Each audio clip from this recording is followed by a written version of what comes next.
dear participants, I welcome you to the session of the final day of this workshop.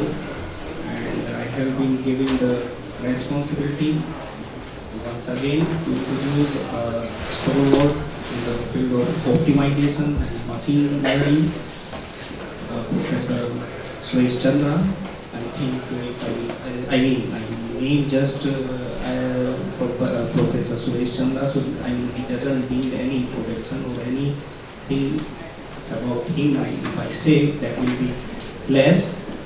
But just for customary, I have to say some word. So Professor Chandra was the full professor at IIT Delhi for a long time, and currently he is associated with us and guiding both the department as well, mathematics and computer science, as well as whenever we require his guidance, he is available. So we are fortunate enough, and he did his PhD from IIT Kanpur, and I am feeling proud that I am also alumni of IIT Kanpur. In that way, I am associated with Sir, and he has I think a very long experience, 45 years. His area of specialization is optimization and application, with particular interest in fuzzy optimization, machine learning, financial mathematics, and he visited in a number of universities, holding various positions at different places. He published more than 150 research paper in International Journal of Review, like IEEE Transaction, and many other. I think one of my, being a student of mathematics, so I am not much aware about the computer, but one of my colleague at Punjab University, because I was also associated at Punjab University sometime, so he said that Professor Chandra, I think long back, so when he published that paper, so he told me that Professor Chandra published that paper in that journal, in which from India very few papers are publishing. So, and he published 5 books, in which one I think in optimization theory, it's a very famous textbook, and it is adopting at several universities in India as well as abroad. So, sir, on behalf of organizing committee, I welcome you, and please. Just wanted to add one thing. He is also my supervisor. Thank you very much, Professor. There is a difficulty when your students are there, then they will tell a lot of good things actually. So most of the things are not true. So that is, we should start from that way. I was a little bit hesitant to give this talk to audience like this, because I have never been a talk in which computer scientists are there. Simply because I am not a computer scientist. I am not an expert on soft computing. Then the question is, why I give the talk here? So I hope I'll be able to make this point clear as I talk about things like this. When I was in IIT Kanpur, way back in 1965, I started my PhD there as a student. And Jadav's paper appeared in 1965 actually. And on fuzzy states, it was the first paper that was proposed. Those times there was no internet, so it took about a year before the journal came in IIT Kanpur library. And because the journal was in information and control, people from bus department were never used to see the journal. Right? So one of my hostelmates told that some new definition of sets have come, and why don't you look into it? So I was surprised. I was thinking, what could be new about sets actually? That was very, very odd to me actually. But in any case, when he suggested that I should read actually, I went to agree. At the time there was no Xeroxing, no downloading, no PDF, nothing like that actually. Yeah. So we would go to the library and write everything by hand. So it was a small paper, about 6, 7, 8 pages actually. So I wrote starting from title to the references by hand actually.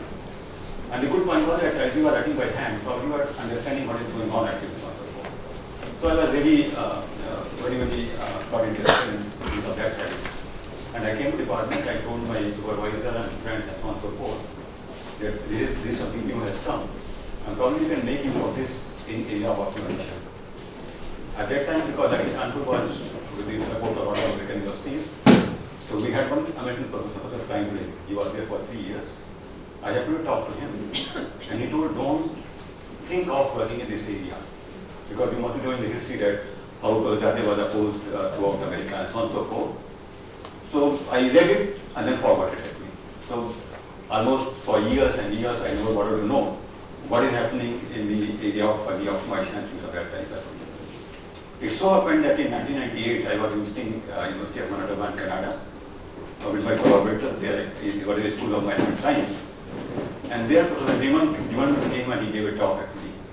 I think that was something which got me motivated actually to come to this area and look the problems seriously at what was going on and so on and so forth. So because I have all along worked only on optimization, so I was a little bit aware of what is linear programming, what is duality and so on and so forth. So I wanted to know that what is the status of these things in the fuzzy domain. And to my surprise, there were many papers, everybody was using for linear programming for this topic, for that problem, here. But then there was no paper on duality theory. That was surprising to me. Something which we study, a very basic topic in linear programming problem, why it is not being studied in fuzzy area. That was something surprising. When I said there were no papers, simply because there was no journal paper actually. It so happened that I came to know that later that there is some paper in a book, and that paper happens to be by Professor Diman himself actually. During 1998-99, it was not very easy to get the paper if you want and so on and so forth here. So I had a friend in Australia, I wrote to him and he sent me the paper. When he sent me the paper, I started working on it and so on and so forth, and I could find some mistake in that paper. So I was able to find a mistake in Professor Zimmerman's paper. That was something nobody will try to attempt to even and so on and so forth here. So we tried to do the correction and so on and so forth here, and I was again in Manitoba, so I told Professor Vector that this paper we will send Professor Zimmerman, and if he says yes, only then I will continue in this area, otherwise simply I will leave this area. And it happened, it so happened that the paper got accepted there, and in the next edition of that book, Zimmerman's book actually, there is something on that discussion on and so on and so forth. So that's how I started actually. Now, difficulty with mathematicians is that when an address like this, either they tend to do too much mathematics or they don't do any mathematics actually. So I have tried to do something in between actually. So I will not avoid mathematics, at the same time I will not try to bore you with the lot of mathematics and so on and so forth. So, okay, so with this background actually, I will start my talk actually here. So when you enter a new area, so I have tried to explore many areas, so when I entered this new area, you try to relate the things which you know in a new domain actually. So since I was knowing a little bit of linear programming and game theory and traditional way and so on and so forth here, I tried to relate those things in the domain of fuzzy area. And what happened actually, that is what essentially the talk is actually. Now if you look, that was the motivation actually. Motivation is the following thing, that if you take the traditional linear programming problem, if you take a traditional 2% zero-sum matrix games, there is a beautiful theory which says that every 2% zero-sum matrix game is equivalent to two linear programming problems, one for player 1, other for player 2. And secondly, these two problems are dual to each other. Okay? And the converse is also true. That means if you are given a family problem, you have a dual problem, every piece, you can construct a game. So that means one can see that probably the matrix games and linear programs are two sides of the same coin. Every game is equivalent to every piece, and two LPPs which are dual to each other will give rise to a game. So this is one of the very famous theorems of the traditional linear programming as matrix game theory and so on and so forth.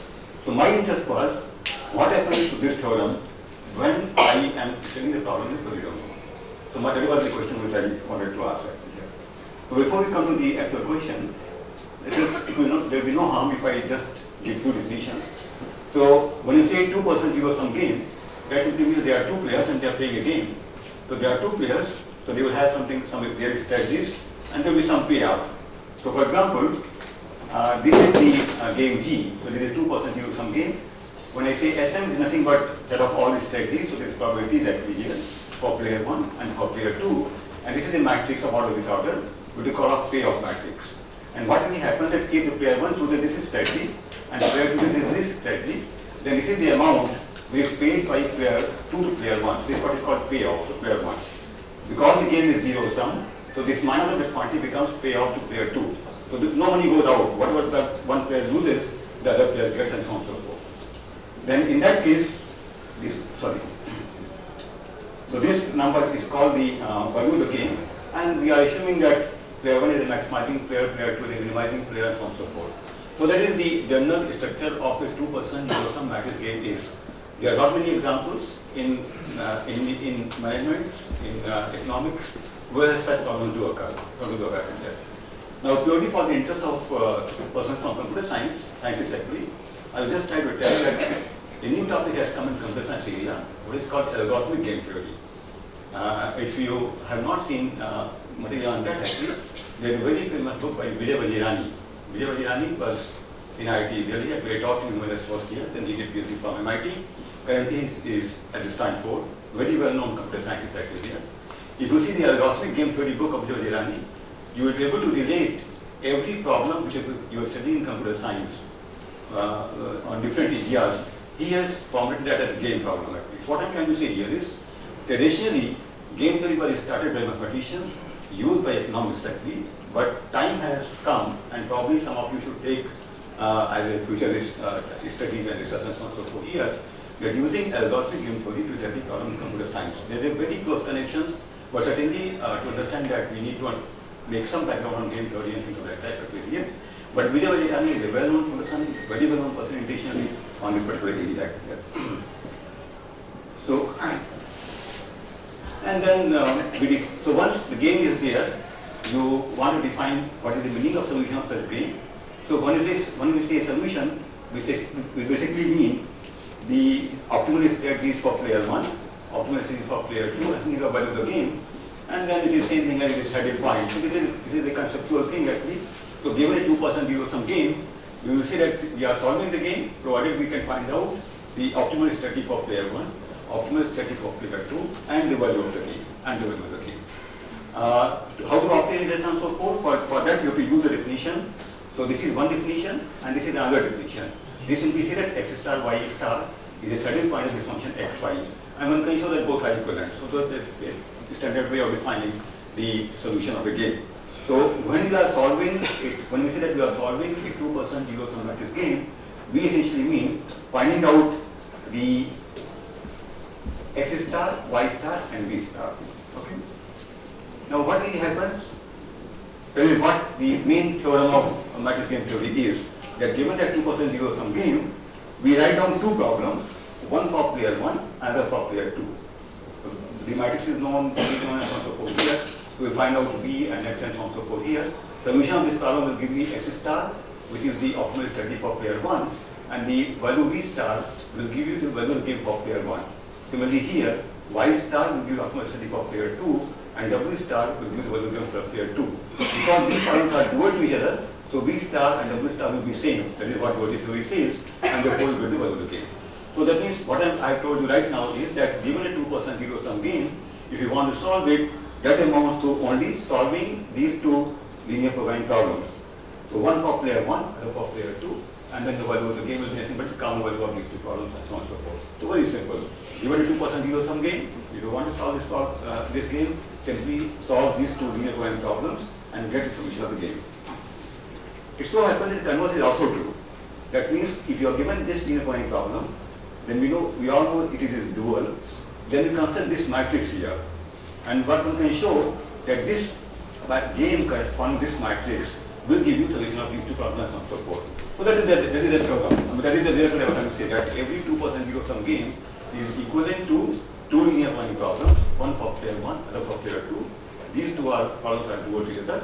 And conversely, given any pair of primary dual linear programming problems, we can always consider a game. So there is a complete equivalence between the linear programming problem and the matrix game theory. So this is the theorem I think is important. This is what I was trying to say, that one can see this particular topic. So you will see the work of Vajirani and his associates and so on and so forth here. to see that how the game theory has entered in the area of computer science.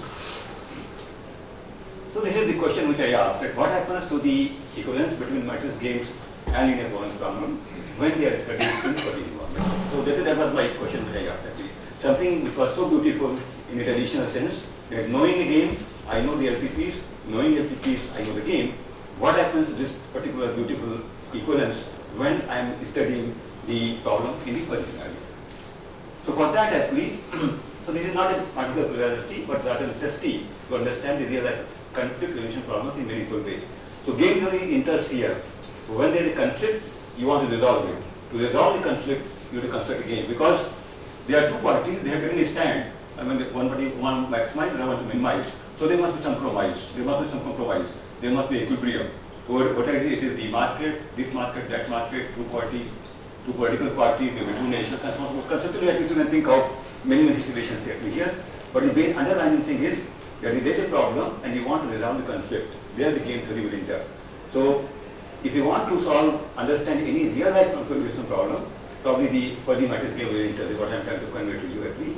And therefore, for us, it was important to understand that what happens to this particular theorem, which says that every matrix game is equivalent to two linear point problems actually here. Now, to understand this thing actually here, one has to understand these questions.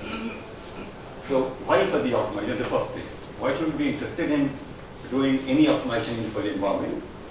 What is the meaning of taking some decision in Fuzzy environment? What is Fuzzy linear point problem? What is Fuzzy matrix game? And then of course this will answer the question which I posed here. Relationship between Fuzzy matrix games and Fuzzy linear program. So this we started something in, I came to this area very late, something in 2000, around 2000 only. But then over the next 5-6 years or maybe 10 years, we try to do something on all these topics that were there. And my task is essentially to give you some sort of survey of whatever little bit modest contribution we have made actually. Now, Fuzzy, as I told you, that Fuzzy linear point problem was well studied even in 2000, so a lot of things were there. But Fuzzy matrix games were not that much studied. There was something one had to understand actually here. And this thing was not studied at all. So there was no result which was saying that this matrix game is equivalent to this FTP or so on so forth in Fuzzy sense of the Now, so whatever we did at and so forth, so most of the early developments on this topic are included in this book actually. This was the first book which was dealing with Fuzzy matrix games and so on and so forth. That came in Spring Level in 2001. And then we also wrote a book actually. So this is a research monograph which has appeared in Springer. Essentially, what I'm going to speak is mostly from our own book actually. That is the Fuzzy math programming and Fuzzy matrix games. So that tries to answer most of the questions which we have tried to raise in the beginning. We should try to understand a few recent developments as well, but essential idea is to understand what is the Fuzzy matrix game, what is the meaning of its solution, how to solve it, and what happens to that result which says that the Fuzzy matrix game is equivalent to the two linear point problems. If somebody is interested, then this book is available freely on the net actually, the one that e-book and so on and so forth. So both books are available actually, if somebody wants to. Yeah, open. Even one can download it here. Now, so I think this is something which probably I would like to emphasize more, because that is something which gives the argument that why should really at all issue this problem here. So let's try to understand why Fuzzy optimization. That's a basic question we want to answer here. Now, in optimization, you are, I'm sure that most of us were teaching, you were teaching and doing work and so on and so forth here. When we are taught linear point problem, we are given an example of what is called the resource allocation problem. So there is some resources there, you want to allocate in an optimal manner. So for example, if you think of the following, there is some decision maker and he wants to try to model some real life problem. And one of the resources, suppose budget actually. Suppose I am the person who is doing modeling, so decision maker has come to me and he said that you solve this problem. To me, I said, I will say, what is your budget? This is the first question I asked him here. Now, it will rarely happen that he will say that his budget is 100 rupees. Simply because of the reason, he might have about 100 some money in his bank account.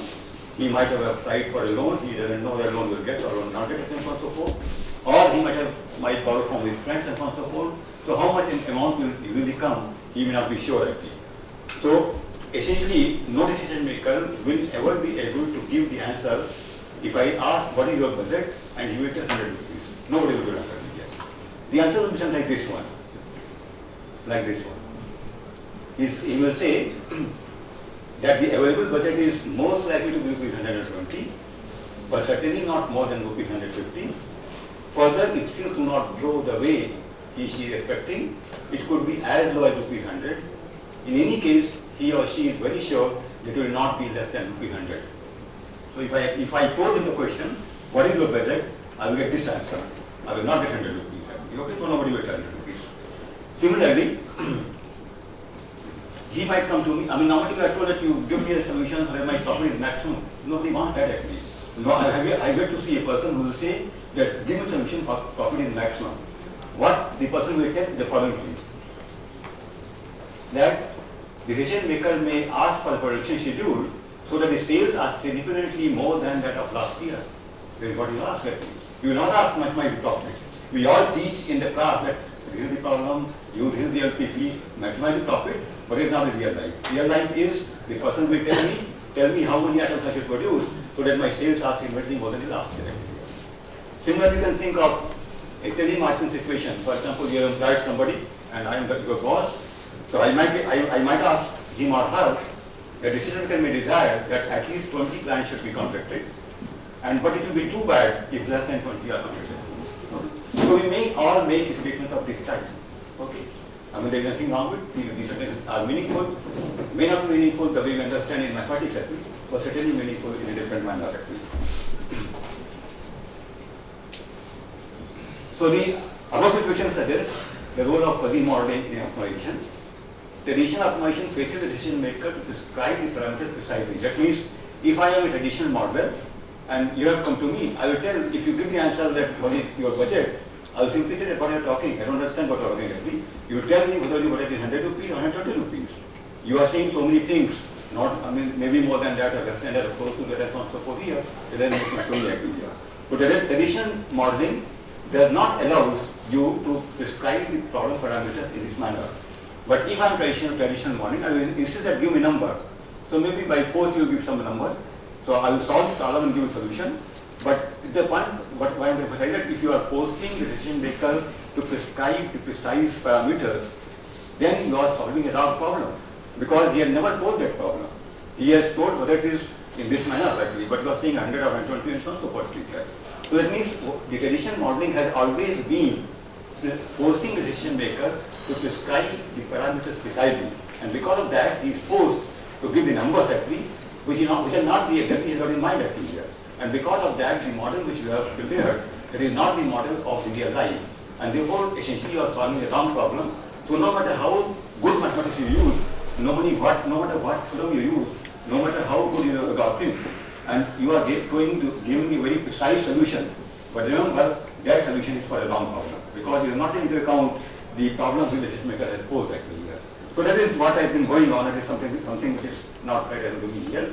So that means we wish to solve the correct model of the real life problem at hand and not the wrong model, and we will use therefore for the optimization actually. So if I pose a question like this one, suppose I ask that you give me the answer, find a real number x which is in the vicinity of 15 and substantially larger than 10. So if you are not used for the modeling, you simply say that this question doesn't make any sense. Because of the mistake that we don't understand what is the meaning of vicinity of 15, we don't understand the meaning of substantially larger than 10. So if you are not trained in a fuzzy approach actually, you will say that this question is meaningless, but if you are trained as a fuzzy modeler, then for you this question is very, very meaningful. So our approach in fuzzy optimization is to answer the questions of this type, and essentially the idea is that you allow the flexibility decision maker to prescribe the parameters in a linguistic way in some natural language, maybe English or whatever it could be here. So they are prescribed linguistically, and you want to quantify them in some manner and try to get a person about and solve it. Okay. Okay, so I think this probably you have been told already in earlier courses, earlier talks as well, but in any case, we know what is the meaning of a fuzzy set. So if you have given a universe, then a fuzzy set basically means this ordered pair, the points of the universe with the corresponding membership function ever being 0 and 1, and we all know how to compute the union, intersection, complement, intersection, and so forth. So this material you find in any book, for example, you can find it textbook by Zimmerman. So we all understand the meaning of fuzzy sets, the set operations, and so on and so forth. So I won't go time on that. The next question came that if you are given a fuzzy environment, how do you make a decision? And secondly, what is the meaning of saying decision making? So in the crystal environment, we know that what is the meaning of decision making? What is the meaning of decision making in crystal environment? This answer was given by Bellman and Jardine in 1970. They had a very famous paper in management science, and the title of the paper is saying decision making for the environment here. What they told that in any real life situation, when you want to make a decision, there are a number of goals and there are a number of constraints, So, for example, you might be given M goals, and these M goals are fuzzy in nature. We are being prescribed by certain fuzzy sets G1, G2, Gm. So G1, G2, Gm, these are the fuzzy sets which describe these fuzzy goals. And then there are a number of constraints. So for example, C1, C2, and Cn. So you are given M goals, you are given N constraints, and each of them is being prescribed by these fuzzy goals. Then they suggested that you can define something called fuzzy decision set by aggregating these fuzzy goals and fuzzy constraints. That aggregation simply means that aggregation by min operator, that simply means to take the intersection. So this D is the fuzzy intersection of the M goals and M constraints. And by definition of fuzzy intersection, basically it simply means that you take the minimum of the corresponding membership function. So Bellman and Jardine suggested that given the goals and given constraints prescribed with fuzzy sets, you take the intersection and call that as the fuzzy decision. Now, once the fuzzy decision has been obtained, for implementation purposes, you cannot implement a fuzzy decision. Decision has to be crystal clear. So even if the environment is fuzzy, even if the goals and constraints are fuzzy, the final decision to be implemented has to be a crystal decision clear. So this decision function is known as here, and then they suggested, so for example, here, so one can think of this as a goal, this is a constraint, so this is some fuzzy set, and one can think of this as a goal, so the other fuzzy set here, you are taking the minimum, you are taking the min of that actually. So this is your fuzzy decision. So the decision is obtained, then they suggested you choose that X star for this membership value or the function is Fi star, the highest point of this intersection. So this is what they suggested as the for the decision making for the environment. So given number of goals, given number of constraints, you aggregate this mini operator, get the fuzzy decision, and choose that point for which the membership value of decision is the most, and call that as a decision of the fuzzy environment. So this was the basic principle of making a decision in a fuzzy environment, and that is one of the very, very basic papers in this area, because everything is based on this particular So that means this is your decision actually here. So I substitute for mu d of x, I call this value please here. I can call this value as alpha. So this problem is essentially this problem. So what Bellman and Jardine suggested, that if you want to take the best decision in the fuzzy environment, then essentially you should solve this problem. Now depending upon what membership function you are choosing and so on and so forth here, you can get a corresponding optimization problem. If these membership functions are linear, then it becomes a linear point problem, and that is what you will get actually here. So that means taking into account different membership functions and so on and so forth here, eventually the decision making for the environment will eventually lead to a optimization problem in the crystal environment. You solve the problem, get the value of x star and alpha star, and you will see that x star is the corresponding optimal solution, and alpha star is the common degree, maximum degree, up to which you can meet the goals and constraints. Okay, so with this background, with this principle involved, Zimmerman started working on game theory. So most of the contribution on linear problem in fuzzy environment is because of Zimmerman actually. So essentially, you study what is the LPP with fuzzy goals and LPP with fuzzy parameters and so on and so forth here. And the main point to understand, there is some inequality of this type. So suppose this inequality I will read as follows: x is a variable, real variable, a is a real number, and this is essentially fuzzy more than equal to. We shall define what is the meaning of fuzzy more than equal to, and p is your tolerance. So this we shall say that x is fuzzy more than or equal to a with a tolerance p, In terms of membership function, we are saying that if something of this type of membership function here, maybe I put a diagram here. What I'm trying to say is this thing, that when I say that x is more than or equal to a in fuzzy sense, I really mean a membership function of this type. And what it says here, that for example, I can think of x as a profit, and this might be my aspiration. So I want my profit to be substantially more than say 100 rupees.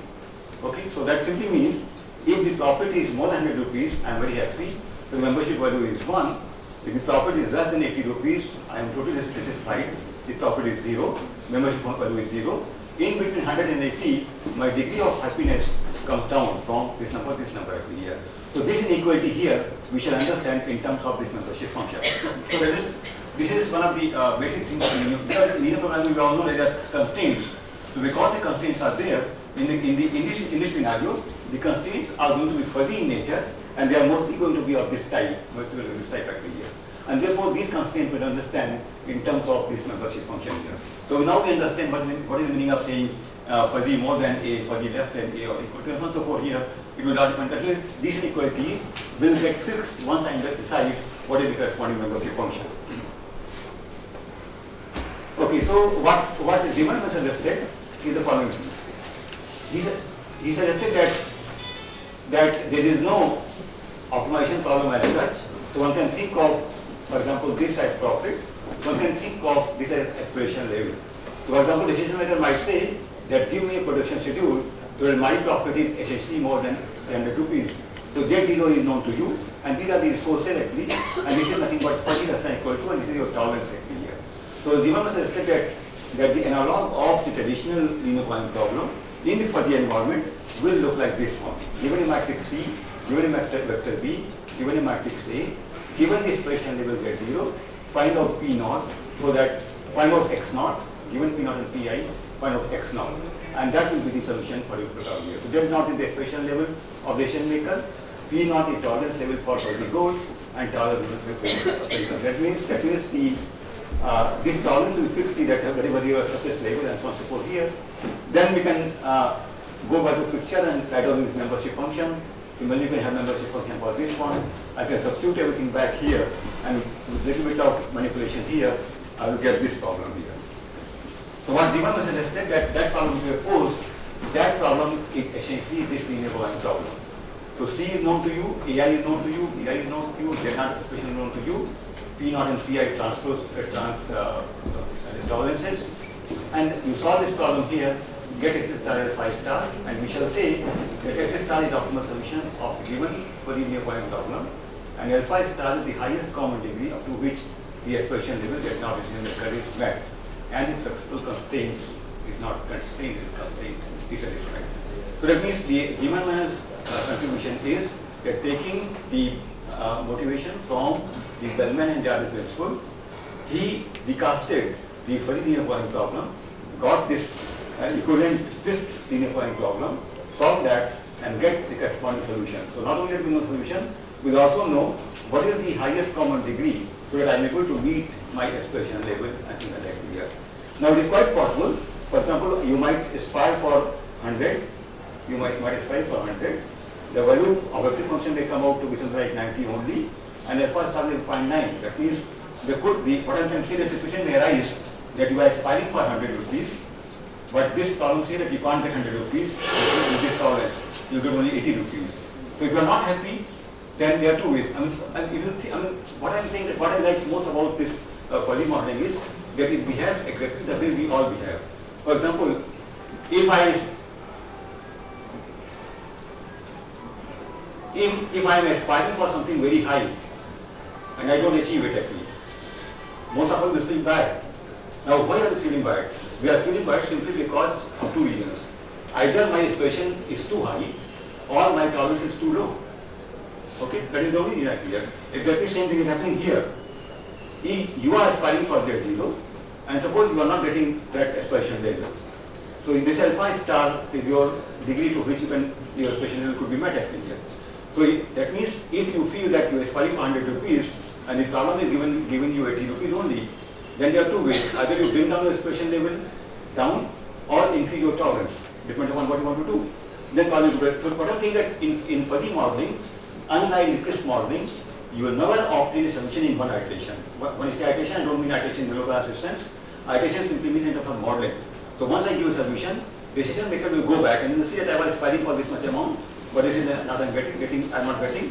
So maybe I will bring my expression level down, or maybe I increase my tolerance. Then probably I will get a solution to which I am looking for and so on so forth. You know, so everything that we have in life. I mean, if I am fighting very high, not getting, don't feel as if right. The only way that either build down the expression level or zero tolerance. That is the only way to be happy in life. There is no other way. I mean, with all my experience, I am 71 years of age. I have seen life too much, so I can certainly tell that don't get dissatisfied here. Try to see at what you are aspiring and what is your tolerance. Bring your expression level down and give your tolerance. You will be happy. That's what I think. So this is the problem we have. Can do it. I can challenge you technique here. Now, if I see that with this problem carefully, then what will happen that the Zimmermann model is very symmetric. That means all the goals are there, all the constraints are there. You aggregate them, construct a relativity and solve it actually here. So that means he did not distinguish between between goals and constraints. Now in traditional linear point problem, we are used to distinguish between objective function and constraint. We also maximize this objective function, subject these constraints. So first of all, I want to be feasible solution, and amongst the feasible solution, I want one which is really optimal. So the traditional linear covariant problem distinguishes the objective function and constraints. Whereas Zimmermann model in fuzzy environment is purely symmetric, no distinction between goals and constraints. You aggregate all of them in one go and then solve the problem and so forth. Now that was something we were not probably I was very happy with that actually, although everybody was using and so forth here. So we wanted to revisit the original Zimmermann model. I mean, ultimately, why is he doing the aggregation at one go? And the reason was probably nobody was, it is not something very great, but probably at that point of time, nobody bothered because everybody was using the Bellman and Jarvis principle only. And Bellman was able to say that you aggregate everything in one go. So we thought that probably we should aggregate the constraints first and then find out the better solution or why he was and so forth here. So this is these are some of the papers which we did actually here. So this is on solving fuzzy linear point problems, revisited the Zimmermann's approach, and then this is another something more or less same paper, but in a multi-operator environment and so forth. So when I did this work, actually I sent the paper to Zimmermann before sending to the journal, and Zimmermann told that he was surprised that why he could not think that in 1978. So the mathematics is very simple, not difficult at all, except that probably nobody bothered to look into the problem from that point of view. So what actually we do, what conceptually we thought was that in the fuzzy linear programming we could look actually here, there are two goals. I want to satisfy the constraints as best as possible. I want to meet my expression level as best as possible. Okay. So there are two objectives actually here, and probably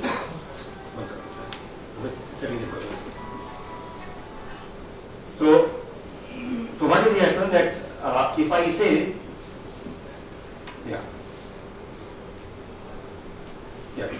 so there are two goals. So one goal is that is the meeting of the expression level. Other goal is satisfaction of constraints. It is impossible to satisfy both the goals. Okay, and therefore you must do some sort of trade-off. We should do some sort of trade-off actually. So what is the biobective problem is there? It is doing some sort of a trade-off between alpha and beta. So alpha is the degree of satisfaction of the expression level, beta is the degree of satisfaction of the constraints. Now those of us who are trained in optimization, we will know that once you are given more than an objective function, the meaning of solution basically means Pareto optimal or efficient points and so on and so forth here. So we shall look at the solution in that manner. So this is what actually we did. And essentially we came up with something like this one. So we said that we will solve the problem in two phases. In phase 1, I will concentrate only on the constraints, and in phase 2, I will bring objective function also in the picture. Something very similar to do what we do in the case of two-phase method of simple Gaussian and so on and so forth. So that means we try to understand Zimmermann's approach in the setting of two-phase approach, where we don't aggregate the objective function and constraints in one go. Okay. So that simply means in phase 1 we solve this problem. So this is only constraints here, So that would tell me what are all feasible solutions X and what the maximum degrees I could expect at P here. Then amongst these solutions, so once that number beta bar is known, among those solutions, I want to find that point which meets our aspiration level to the highest degree. Okay, that is what the idea is.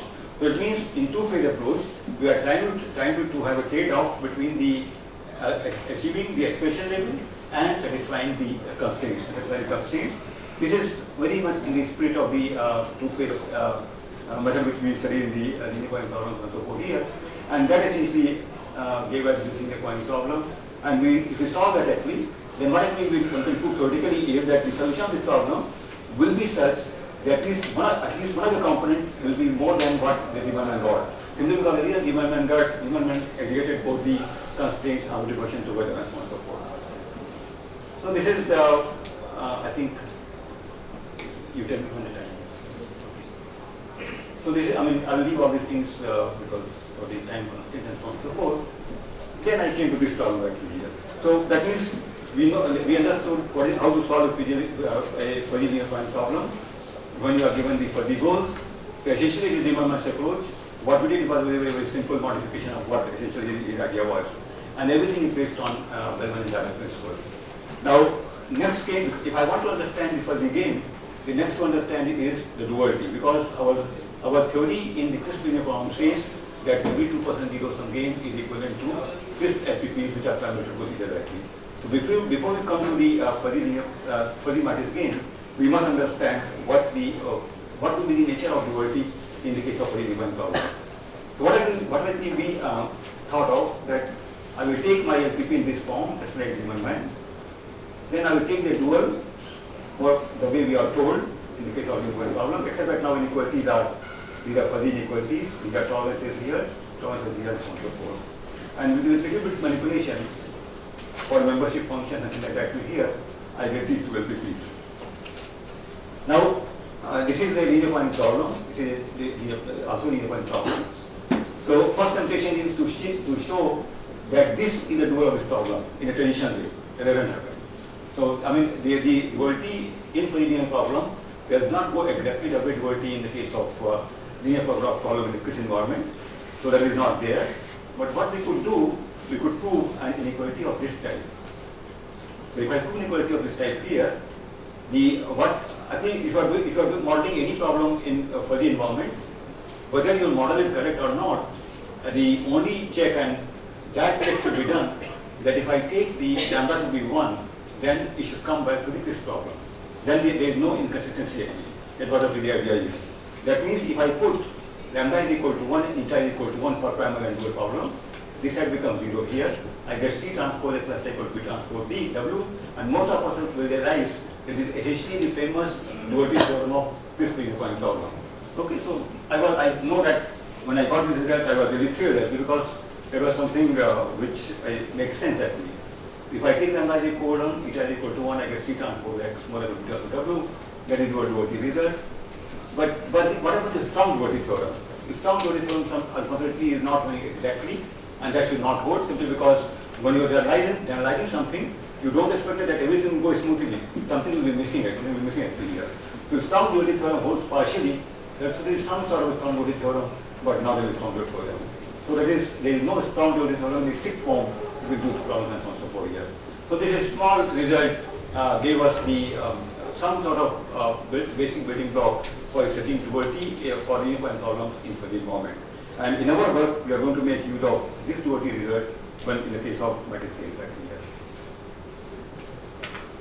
Okay, so that this is, so please note that in the earlier case, we were studying linear point problems in which C, A and B, there were the known crisp numbers and the fuzziness was here only.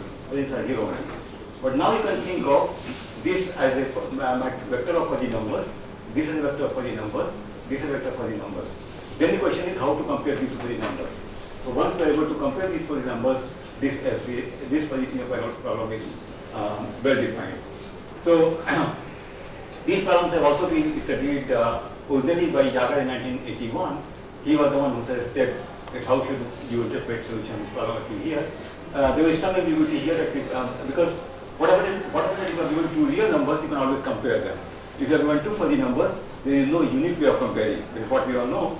So we just don't know what is the unique way of comparing these numbers to these numbers here, and therefore different ways are there. And probably that is the I think everybody has accepted now that this is the correct way of comparing. That's called the standard for the other process and so forth. I won't go into those details, but certainly things of that type have been done, and we also did something of this type and other things like and so on and so forth. So that is one direction. That is the, what I can say here is that if you want to consider linear programming for the environment, there are two approaches: linear programming for the goals and linear programming for the parameters. Fuzzy parameters simply means the column parameters, namely the vector C, the matrix A, the vector B.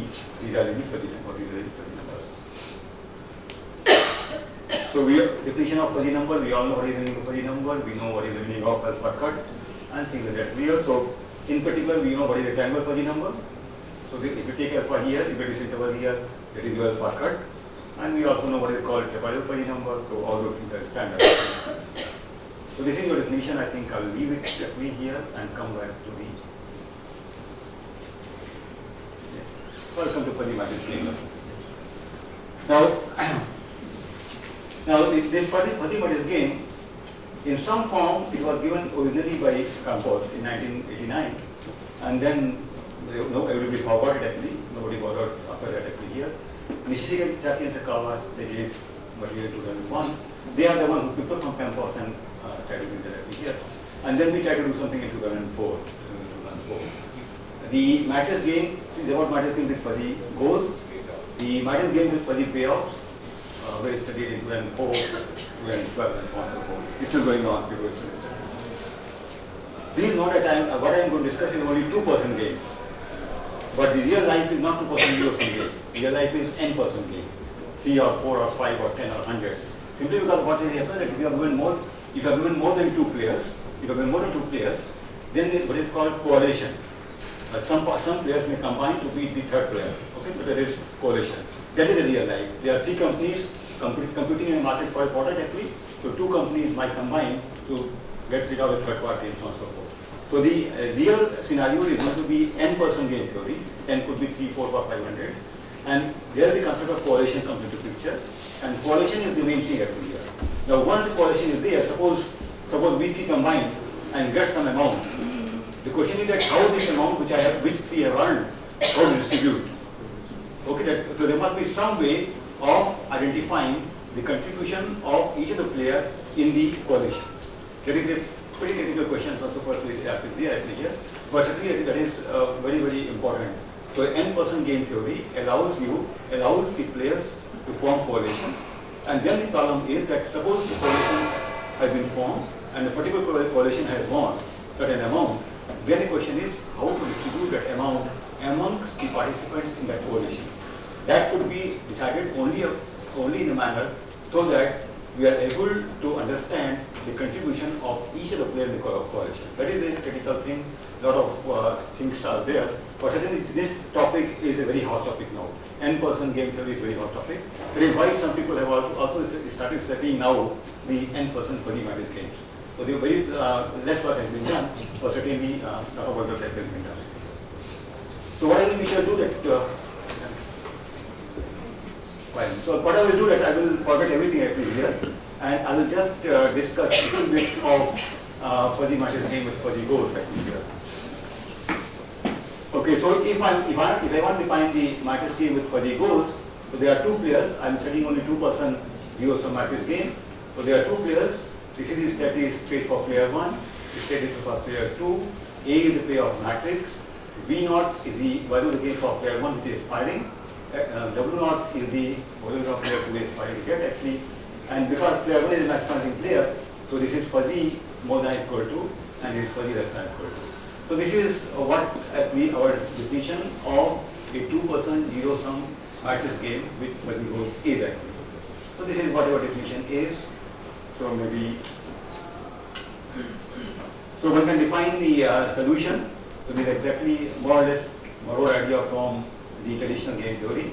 So we shall say that x bar, y bar is a solution for the matrix game if this inequality is true and this is for player 1. this inequality needs to populate too. Because we understand this inequality now, we understand the Fuzzy inequality, so I can translate everything in terms of the membership function and then get the corresponding FTPs and so on and so forth. So I think, yeah. So that similarly you can understand the matrix game with fuzzy numbers and so on and so forth. I think I will go to the last slide now.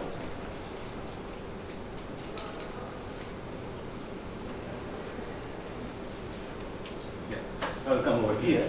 So even if I am not able to cover everything what I really wanted, I hope something else I've been able to convey. But the main point is that we understand the meaning of fuzzy FTP. We understand there are two FTPs. For the FTP for the course with the parameters. We understand the meaning of duality in fuzzy linear polygon now, and using these two, we understand the meaning of what is the meaning of a fuzzy matrix game, how to solve it and so on and so forth. Matrix game with fuzzy goals, matrix game with fuzzy parameters. Now, starting with triangular fuzzy numbers only, but now we understand the meaning of these things when the membership functions are piecewise linear. But if you are given a general non-linear bell-shaped membership function, then of course things are still difficult. You can have the type 2 fuzzy sets and so on and so forth. These are possible. This thing, I think this slide is important for people who are in the area of computer science actually. We all know the meaning of if-then rules. So there is not further actually here. So Carlson and Fuller, they try to understand the meaning of optimization in a fuzzy environment in different sense. So in different sense where the constraints are not in the traditional manner, but they are prescribed by if-then fuzzy rules. If-then fuzzy rules actually, okay? So rather than AIX less than or equal to B in the fuzzy sense, suppose you are given M fuzzy rules prescribing the decision variable X. So there is no concrete expression for objective function in terms of decision variable parameters. These are prescribed by a certain number of fuzzy rules and so on and so forth. Now, so this thing is something very important. I'm studying these things these days. I don't know much about this exactly here, but it's something that I'm studying these days to understand the meaning of fuzzy optimization and the rules that we hear. And I personally feel that this thing is going to be very important in time to come, simply because of the reason. You all must have heard the computing with words that we see. CW is a very, very important area, hot area in computer science actually here.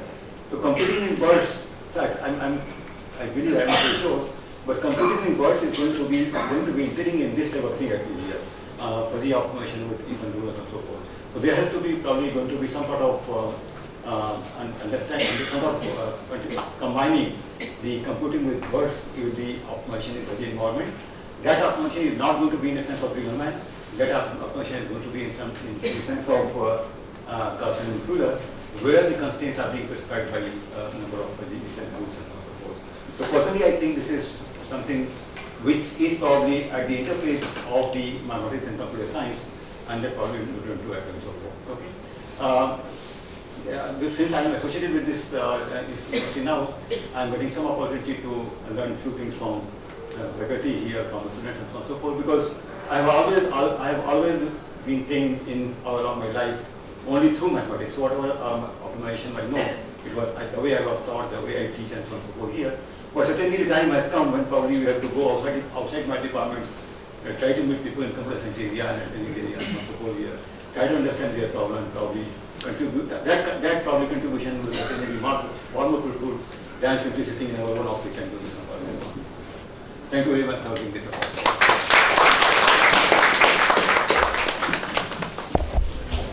Any questions, any comments? So this if-then rules means that कार्य संविधान सूचित. Just assuming that. Sir, how you compare this fuzzy orderness that?